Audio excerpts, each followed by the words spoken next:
नमस्कार दोस्तों, मैं राजेश कुमार वर्मा राष्ट्रीय जन सूचना अधिकार से। आज हम नेताओं के बारे में चर्चा करेंगे। हमारे देश में नेताओं की कमी कभी न रही है, न आने वाले समय में होगी। असल मानी नेता वही होता है जिसके साथ जनता जुड़ी होती है, जिसके पीछे जनता चलती है। नेता वही होता है। जिस प्रकार से चाहे वो पंडित जवाहरलाल नेहरू रहे हो, पंडित जवाहरलाल नेहरू के बाद लाल बहादुर शास्त्री रहे, इंदिरा गांधी रहे, इंदिरा गांधी के बाद राजीव गांधी रहे, इन सब का लगभग पब्लिक से बहुत ज़्यादा लगाव रहा है। आपस में संवाद था। आपस में संवाद होने के कारण से उनमें लोगों के बीच में एक दूसरे की भावनाओं को समझने का पूरा प्रयत्न होता था। उसी के हिसाब से वो काम करते थे। वर्तमान में ले लीजिए, मोदी सरकार लगभग 2014 से पहले जनता के बीच में गए, जनता से सरोकार रखा और उनके मुद्दों को पूरे देश में उठाया। चांस था, अन्ना हजारे भी उस समय अनशन में बैठे हुए थे। एक बहुत बड़ा जन आंदोलन चला। अन्ना हजारे तो एक मोहरा थे, लेकिन ये कह सकते हैं कि अन्ना हजारे मोहरा थे, उसके पीछे एक बहुत बड़ी साजिश थी। नतीजा यह रहा कि कांग्रेस से भ्रष्टाचार को लेकर के जनता में बहुत दूरियां बैठ गई। अब दूरियां क्यों ना बैठे, भ्रष्टाचार अपनी जगह पर है, लेकिन कांग्रेस के नेता अपने कार्यकर्ताओं से इतना दूर चले गए थे कि उनकी बात मानना तो छोड़ दीजिए, उनकी सुनना भी नहीं पसंद करते थे। मोदी जी इस समय जनता के सरोकार से रह करके जनता के मुद्दे उठाए और 2014 के लोकसभा चुनाव में जनता ने उनको अपने सर आंखों में बैठाला और भारी मतों से विजयी हुए। कांग्रेस का तो मानो देश से पूरा सुपड़ा ही साफ हो गया। मात्र 44 सीटें, इतनी बड़ी पार्टी, इतनी पुरानी पार्टी, कोई सोच नहीं सकता कि उसका यह हाल होगा। हार जीत तो लगी रही थी, लेकिन इतनी बुरी हार कि कभी सपने में हमारे ख्याल से ना तो सोनिया गांधी सोची होंगे, ना मनमोहन सिंह सोचे होंगे, और ना ही स्वयं राहुल गांधी भी सोचे रहे होंगे। अब जैसे ही 44 सीटों पर सिमट गई मोदी सरकार, या देश के प्रधानमंत्री मोदी ने एक नारा दे दिया, कांग्रेस मुक्त भारत, यानी भारत से कांग्रेस को मुक्त करने का विचार बनाया और एक नारा दिया। और ऐसा लोगों में विश्वास बैठा, मालूम चल रहा था कि वास्तव में वो भारत से कांग्रेस को मुक्त कर लेंगे। धीरे धीरे करके कांग्रेस से ही सरोकार से भ्रष्टाचार का पैसा लगा हुआ है, इतना पैसा भ्रष्टाचार का कि ये जो विदेशों से जो स्विस बैंक में रखा हुआ है 15-15 लाख हर भारतीय के खाते में आ जाएगा। जनता को विश्वास हुआ, वास्तव में सरकार ने तो बहुत भ्रष्टाचार किए हैं, कांग्रेस ने बहुत भ्रष्टाचार किया है। मोदी जी कह रहे हैं इतना पैसा वहां पर जमा है, 15-15 लाख हर एक के खाते में आएंगे, क्यों ना इन्हीं को जिताया जाए, और जिताए। और उसी को नजर रखते हुए उन्होंने नोटबंदी का एक रास्ता अपनाया। लोगों को लगा नोटबंदी से सफलता मिलेगी, इनका जितना काला धन है सब बाहर आ जाएगा या जब्त हो जाएगा। लेकिन एक भी काला धन देश में ना विदेश में कहीं नहीं दिखा, सब का सब व्हाइट हो गया। नोटबंदी में। चाहे जैसे भी हुआ हो, लंबी लंबी कतारों में लोगों ने बताया, लेकिन कहीं से भी जो है काला धन बरामद नहीं हो पाया। इसके बाद सरकार को लगा कि ध्यान न बटे, इसलिए उन्होंने जीएसटी पर ले लिया, जीएसटी पर टैक्स लेना शुरू कर दिया और धीरे धीरे करके सरकार को इतना फायदा होगा, फिर से जो ये आएगा तो जनता को फायदा होगा। लोगों ने वाहवाही बूटी। इधर 2019 के लोकसभा चुनाव में जब आए, राहुल गांधी को राष्ट्रीय अध्यक्ष बनाया गया। अब उनका इतना अनुभव नहीं रहा, बोलना कुछ चाहते थे, बोल कुछ जाते थे, और इस प्रकार से पूरी सरकार, पूरी BJP IT cell Rahul Gandhi को पप्पू बनाने में लग गए। उनको पता था कि अगर कांग्रेस पार्टी को खत्म करना है तो नेहरू परिवार को खत्म करना है, यानी राहुल गांधी का जो राजनीतिक कैरियर खत्म हो जाएगा, राजनीति ही खत्म हो जाएगी, तो कांग्रेस अपने आप देश से गायब हो जाएगी। लेकिन यह सपना शायद मोदी सरकार का या भाजपा का साकार नहीं हो पाया।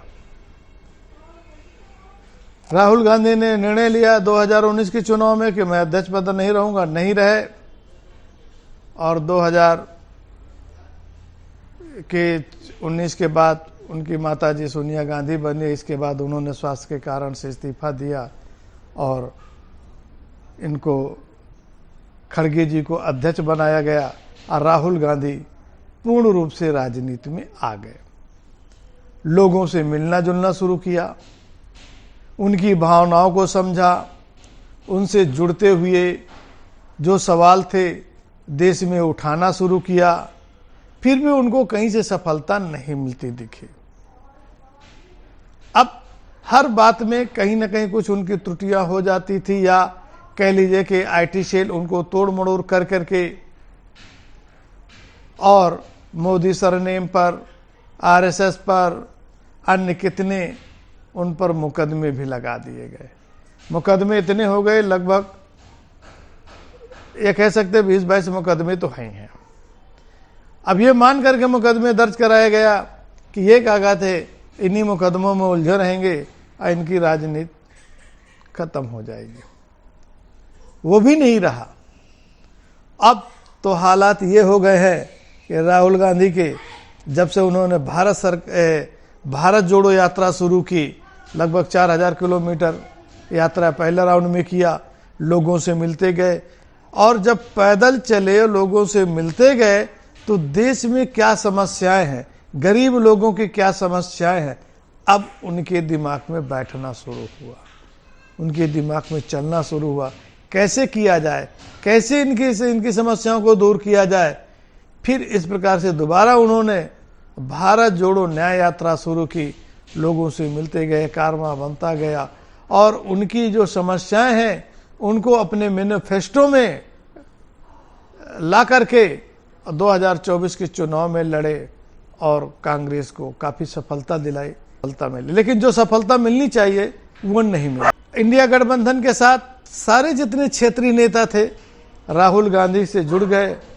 नतीजा ये रहा कि छत्रपों के साथ साथ कांग्रेस को भी मौका मिला और कांग्रेस की भी जीत सफलता हुई, और राहुल गांधी की बदौलत ही क्षेत्रीय दलों का, यानी क्षेत्रीय छत्रप का भी हौसला बुलंद और उनको भी फायदा हुआ।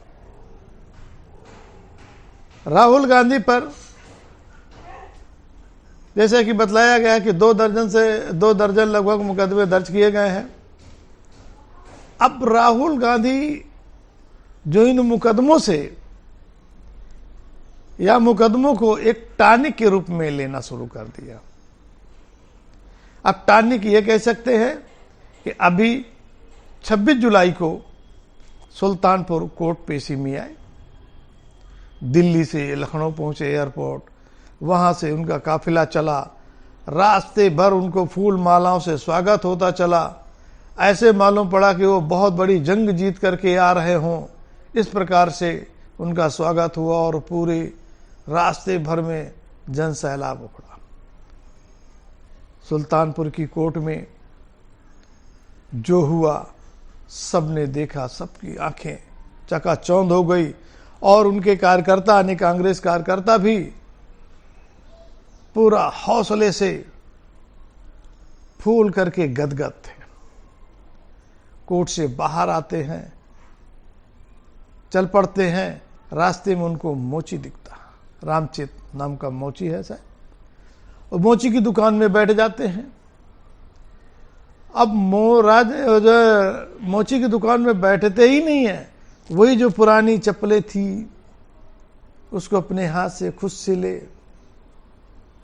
का प्रयास किया, कुछ सिला और रामचेत को कोल्ड ड्रिंक पिलाई, ठंडा पेय पदार्थ पिलाया और वो इतने बड़े आदमी को देख करके, राहुल गांधी से मिल करके वो भाव विभोर उठा, उसकी आंखों में खुशी के आंसू निकल पड़े। उसको विश्वास ही नहीं हो रहा कि राहुल गांधी मेरी दुकान में है। राहुल गांधी ने उसकी समस्याओं को सुनी, हालचाल जाना, वो बताने लगा कि जो मेरा कार्य चल रहा है वो बड़ा अच्छा नहीं चल रहा है, बड़ी मुसीबतों का सामना करना पड़ रहा है। राहुल गांधी वहां से चले जाते हैं और 24 घंटे के अंदर उस मोची को एक नई मशीन जूते चप्पल सिलने की देते हैं और कुछ पैसे भी देते हैं कि उससे उसकी दुकान चल जाए। और वो रामचेत मोची भी उन्हें गिफ्ट में अपने हाथ से अपनी उम्मीदों का, अपने जो उसके प्यार का जो सिला हुआ जो उनको उपहार के रूप में राहुल गांधी को 2 जोड़ी जूते उपलब्ध कराते।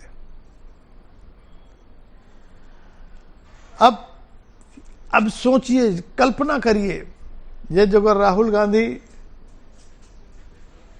इसी को अपना टानिक के रूप में मानते चले गए और हर अदालत में ये जो क्या कहते इसी तरह से करते चले गए और जनता भी उनके साथ जुड़ती चली गई, तो आप सोच नहीं सकते हैं कि राहुल गांधी की लोकप्रियता कितनी हो जाएगी, जो सभी की कल्पना से परे है। क्यों? राहुल गांधी का उन लोगों के पास जाना मात्र नहीं है, उन लोगों की जो समस्याएं हैं उसको समझना और लोग भी उसी हिसाब से राहुल गांधी के साथ जुड़ जाना, उनसे कहना कि आप संघर्ष करिए राहुल जी, हम आपके साथ हैं। और यह दौर, ये जो अगर सभी अदालतों से हो करके निकलना शुरू हुआ तो फिर राजनीति की खेमा कहाँ जाएगा ये कुछ कहा नहीं जा सकता है। क्योंकि अभी तो बहुत उनको पेशी में जाना है, आसाम में जाना है, महाराष्ट्र में जाना है, बिहार में जाना है, गुजरात में जाना है, कर्नाटक में जाना है, झारखंड में जाना है, उत्तर प्रदेश में जो अगर कहें लखनऊ है, सुल्तानपुर है, महाराष्ट्र के बांद्रा है, पुणे है, भिवाड़ी है, ठाणे है, बिहार में पटना है, गुजरात में सूरत है, अहमदाबाद है, झारखंड में रांची है, कर्नाटक में बेंगलुरु है और दिल्ली है। अब इन सब जगह जो अगर जनता से मिलते गए और जनता भी इनसे मिलती गई तो निश्चित रूप से राहुल गांधी का ही नहीं, कांग्रेस का ही नहीं, इंडिया गठबंधन का बहुत बड़ा फायदा होगा और होना भी चाहिए। सरकार किसी की भी रहे, पार्टी कोई भी रहे, चाहे बीजेपी रहे, कांग्रेस रहे, नेशनल पार्टी, यही दोनों है फिलहाल बड़ी पार्टियों में। और जो क्षेत्रीय दल है वो भी जो जनता से जुड़े हुए परेशानी है, समस्याएं हैं, उनको हल करने का विचार करता है, विचार ही नहीं करता है, उसको सार्थक प्रयास करता है, तो निश्चित रूप से जनता उससे जुड़ती है और एक दूसरे के आशाओं पर खरा उतरते हैं। तो एक बहुत बड़ा योगदान दोनों का होता है, देश का विकास भी होता है और पार्टी का भी महत्व बढ़ता है। इन्हीं बातों से अपनी बात समाप्त करता हूँ। बहुत बहुत साथ धन्यवाद।